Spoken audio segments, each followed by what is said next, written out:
Welcome to the 1 Minute Apologist. 1 Minute Apologist. Apologetics seeks to give credible answers to curious questions, to give a defense. What is eschatology? Eschatology is the study of last times or last things. It comes from the Greek word eschaton or eschatos.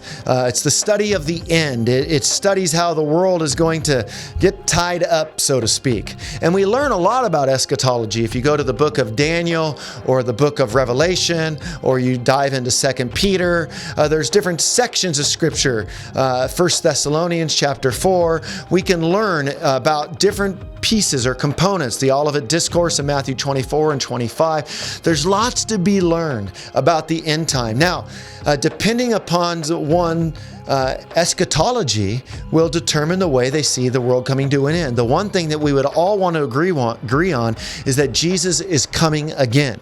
Now, people will differ on timing, whether or not Jesus is going to show up at the beginning of the tribulation, in the middle of the tribulation, at the end of the tribulation.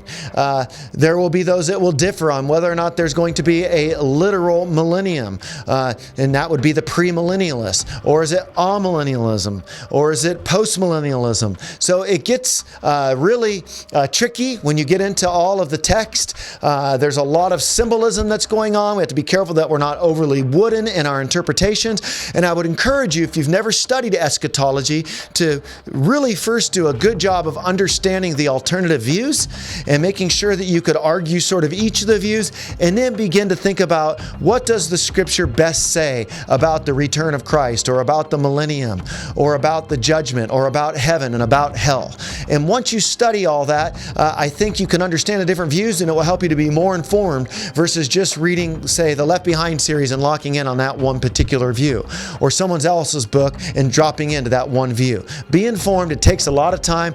I still have no idea where I stand on much of my eschatology. It's very murky out there, but I put my hope in the fact that Jesus is coming again.